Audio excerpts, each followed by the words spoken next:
First play against Al Horford. He gets the switch onto Horford. And now notice how slowed down, how methodical these plays are, how much time it gives Boston, who has a great team defense and also at times has great defenders on the floor, right? So boom, of course, you got JT over here on this weak side. You got Horford, who's good guarding on the ball for years of his career, right? So boom, he's at the top. It allows him to be able to see what he's doing. Loads up, he gets the big. Horford's still able to stay in front. He misses that. Understand, he's trying to get Horford on the switch. It's not working. He gets Horford again on the switch, right? He ends up getting the spacing. This allows, guess who? Jason Tatum, Jalen Brown, Drew Holiday, Derek White, Al Horford. All great defenders that he's doing these slow, methodical isolations against, right? So he ends up getting the spacing, but nonetheless, regardless of the spacing, he ends up doing this, turning it over, right? So boom. That's the second possession. He was 0 for 2, like I said. He gets his next one against Al Horford. Let's speed it up, right? He ends up getting another switch on the big. Boom. Brings it out. Allows the defense to load up. And mind you, like I said, they have great defenders on the floor most of the time. Holiday, White, Tatum, Brown. And then you even got Horford on the ball. There's great defenders on the floor, right? Not just on the ball, but off the ball. They know how to play defense. So now here, he ends up taking quite a few moves. It's a tough step back. Knocks it down nonetheless. Right? So boom, he hits that one. Next possession right here, he goes against Horford again. He's doing the same thing. He's trying to pick on Horford, be methodical, and get to his spots. But in this scheme, right, of this tactic of attacking Horford in isolation, understand what's gonna happen as a result. It's not gonna lead him to being as efficient as he can. Jalen Brunson, 5 possessions in isolation in game 1. How many points did he score per possession? Right? This is average.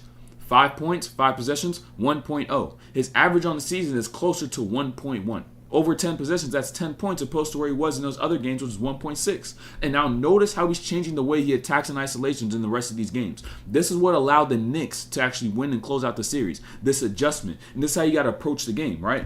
Understand, we're really going to break these plays down, right? He comes over here this time, game 3. He's got Peyton Pritchard on him, right? Peyton Pritchard. And now what I want you to watch is McBride and Jalen Brown.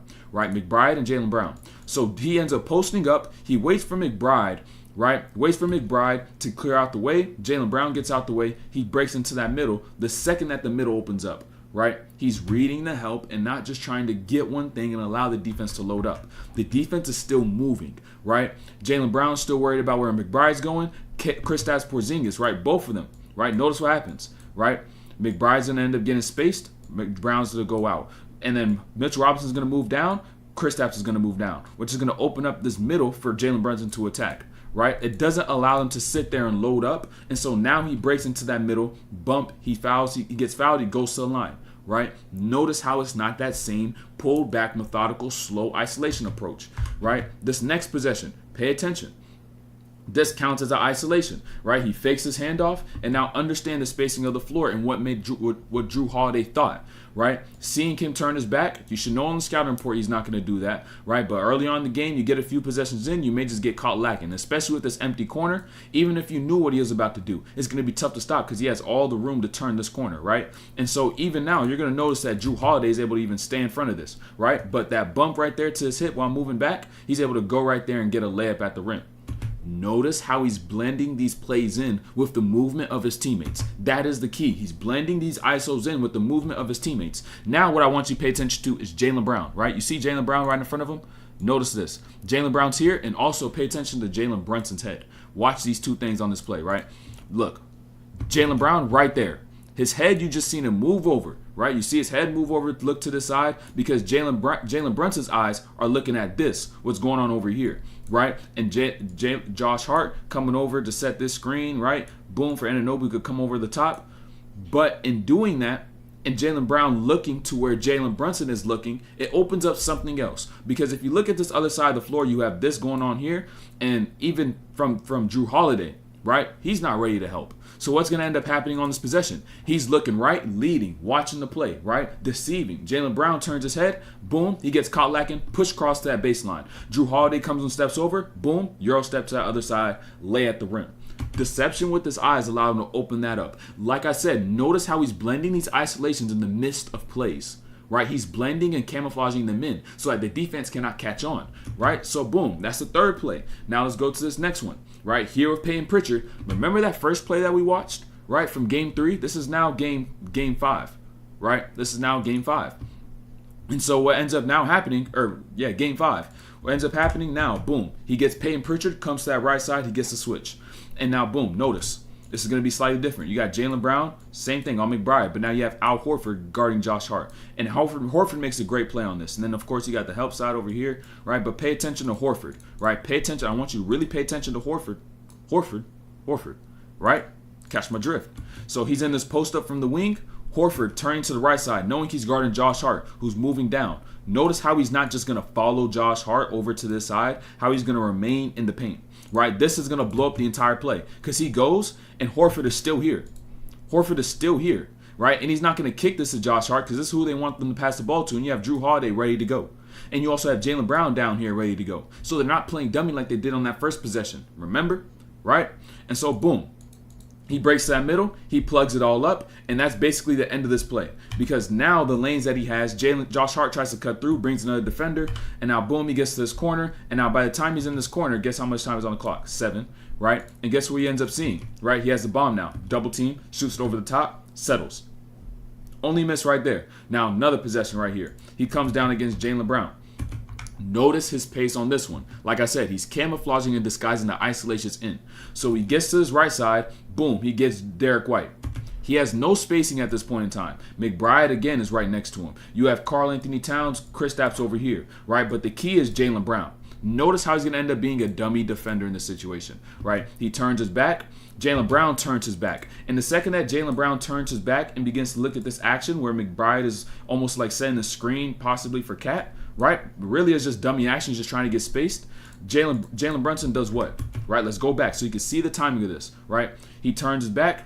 Jalen Brown turns his back. And now he's able to do what? Attack this gap that, although it seems small, he actually has a lane straight down to the rim because there's no help, right? He's not paying attention. So he goes. Derek White's still in front.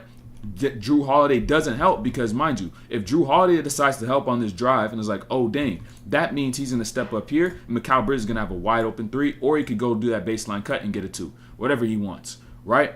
And so Drew Holiday doesn't help. And now it's just a one-on-one in the middle of the floor. He bumps, boom, float, bucket. 8 points through 5 possessions. That makes his points per possession 1.6. And on average, if you accumulate possessions, 10 possessions, right? 10 possessions, 1.6, that's 16 points.